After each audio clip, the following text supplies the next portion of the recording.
Good morning friends, എല്ലാവർക്കും രാവിലെ തന്നെ ഒരു സ്വാഗതം പറയുവാണ്. രാവിലെ തിരക്കിട്ട പണിയാണ്. രാവിലെ എനിക്ക് ജോലിക്ക് പോകാനുള്ളതുകൊണ്ട് തിരക്കിട്ട പണിയാണ്. ചായ വെച്ചു. പിന്നെ കുറച്ച് ചേന ഞാൻ തലേദിവസം തന്നെ അരിഞ്ഞ് വേവിച്ച് വെച്ചിട്ടുണ്ടായിരുന്നു. അത് മെഴുക്കുരട്ടി വെക്കാനായിട്ട് ഉള്ളി മുളകൊക്കെ ചതച്ചിട്ട് മെഴുക്കുരട്ടി വെക്കാനായിട്ട് ഉള്ള പുറപ്പാടിലാണ്. നിങ്ങളൊക്കെ എങ്ങനെയാണ് ഉള്ളി മുളകും ചതച്ചാണ് മെഴുക്കുരട്ടി വെക്കുന്നത്, അതോ പച്ചമുളകൊക്കെ കീറിയിട്ടാണോ വെക്കുന്നത്? ചായ തിളച്ചു. ചായ വേഗം ഞാൻ ആറ്റി ഒരു കപ്പ് എനിക്കുള്ളത് മാറ്റി വെച്ചു. ബാലൻസ് ഞാൻ ഹസ്ബൻഡിനുള്ളത് ഞാൻ വേഗം ഫ്ലാസ്ക് കഴുകി അതിനകത്തേക്ക് വെച്ചു. പുള്ളി എഴുന്നേറ്റ് വരുമ്പോഴത്തേക്കും ചൂടോടെ കൊടുക്കാനായിട്ടേ. പിന്നെ കുറച്ച് പണിയുണ്ടായിരുന്നു. എനിക്ക് രാവിലെ പോകണം. 9 മണിയൊക്കെ ആകുമ്പോഴത്തേക്കും എനിക്ക് അവിടെ ചെല്ലണം. അപ്പോൾ ഞാൻ വർക്ക് ചെയ്യുന്നത് ഇവിടെ മൂവാറ്റുപുഴ ജിടെക്കിലാണ്. ജിടെക് കമ്പ്യൂട്ടർ എഡ്യൂക്കേഷനിലാണ് വർക്ക് ചെയ്യുന്നത്. പിന്നെ അവന് രാവിലെ ഇച്ചിരി റൈസൊക്കെ ഉണ്ടാക്കാനായിട്ട് ക്യാരറ്റും ബീൻസും ഒക്കെ എടുത്ത് വെച്ചിട്ടുണ്ടായിരുന്നു. അതിനിടയ്ക്ക് ചേന മെഴുക്കുവരട്ടി ഒന്ന് ഞാൻ ഇളക്കി കൊടുത്തു.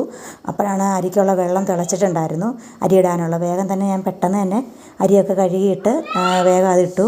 പിന്നെ മെഴുക്കുവരട്ടി ഒന്ന് സെറ്റാക്കിയിട്ടുണ്ട് ഞാൻ. പിന്നെ ഒത്തിരി പണിയുണ്ടായിരുന്നു. പാത്രം കഴുകാനുണ്ടായിരുന്നു. അതിനിടയ്ക്ക് വേഗം ഞാൻ പാത്രമൊക്കെ കഴുകി അരിയൊക്കെ ഒന്ന് കഴുകി ഇട്ടു വേഗം. തിരക്കിട്ട പണിയായിരുന്നു. പിള്ളേർ ഒന്നും എഴുന്നേറ്റിട്ടില്ല. 2 പിള്ളേരാണ് എനിക്കുള്ളത്. രണ്ടുപേരും എഴുന്നേറ്റിട്ടൊന്നുമില്ല. അവർ എഴുന്നേറ്റ് വരുന്നതിന് മുന്നേ വേഗം എല്ലാം ചെയ്ത് തീർക്കാനായിട്ടാണ്. കുഞ്ഞിന് 4 വയസ്സേ ഉള്ളൂ. അവൻ വന്നു കഴിഞ്ഞാൽ പിന്നെ ഒരു പണി എന്നെക്കൊണ്ട് ചെയ്യിക്കത്തില്ല. അപ്പോൾ അതിന് മുന്നേ തന്നെ എനിക്ക് എല്ലാം ചെയ്യണം. പിന്നെ കാപ്പിക്കുള്ളതെല്ലാം നോക്കാനുണ്ട്. കാപ്പിക്കുള്ളതൊന്നും നോക്കിയിട്ടില്ല. അപ്പം ഗോതമ്പ് ദോശ ഉണ്ടാക്കാമെന്ന് വിചാരിച്ചിരിക്കുകയാണ്. ഭയങ്കരമായിട്ട് സമയം പൊയ്ക്കൊണ്ടേയിരിക്കുക.